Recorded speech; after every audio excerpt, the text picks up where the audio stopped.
Yangi oshkorlangan hujjatlarda Xitoyning Sharq Turkistondagi yig'ilish lagerlari va u yerdagi bostirishlarga aloqador yangi ma'lumotlar o'tirg'i qo'yildi. Washingtonga joylashgan xalqaro tadqiqotchi muxbirlar ittifoqining deyishicha, bu hujjatlarda Xitoy hukumatining qanday qilib qattiq qamal qilingan bu lagerlarda millionlagan musulmonga ming yush ilib bag'anligi o'tirg'i qo'yilgan. Mazkur hujjatlarda Xitoyning maqsadining kishilarning ideyasi va tilini o'zgartirish ekanligi ko'rsatilgan. Doirlar bu o'rinlarga kishilarning o'zi xolab kasbiy bilim olish uchun kirganligini aytib kelgan bo'lib, bu hujjatlarda egiz tamlar, ko'zitish munarlari va ko'zitish uskunalari bilan qo'rshalgan bu lagerlarning turmidan farqi yo'qligi o'tirg'i qo'yilgan. Kanadada o'tkazilgan Halifax xalqaro bexatarlik munbiriga qatnashayotgan Dunyo Uyg'ur qurultiyi raisi Dolqin Aysa ba'zi davlatlarning harbiy amaldorlari bilan ko'rishdi. Dolqin Aysa Amerika sohil bexatarligi qo'mondoni, dengiz armiya generali Karl Schultes, Polsha armiyasi bilan shtab boshlig'i Rajinomit Andro Zigzag qatorliqlar bilan ko'rishdi va ular bilan Sharq Turkiston va Uyg'urlar haqida fikr almashtirdi. Hong Kongda necha oydan buyon davomlashayotgan namoyishlar soyasida o'tkazilgan yerlik saylamda demokratiya tarafdorlari Beijing tarafdorlarini zo'r ustunlik bilan yengdi.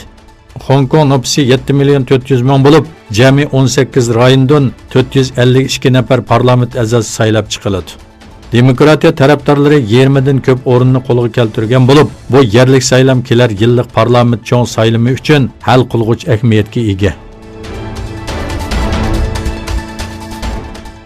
Amerika prezidenti Donald Trump o'zining Hong Kongni qo'g'dab qolganligini aytdi.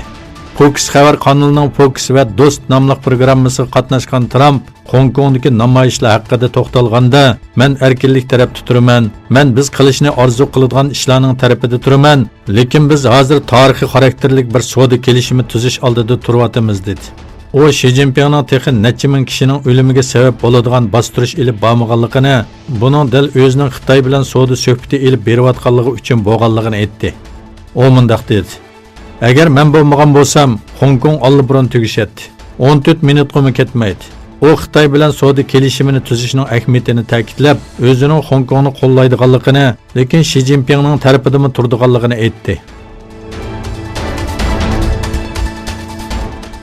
İran saqchi qismi diniy va siyosiy bo'limning boshlig'i Adiyani Saudiya Arabistonining Irondagi benzin bahosining o'sishiga qarshi namoyishlarni qo'llaganligini bildirdi.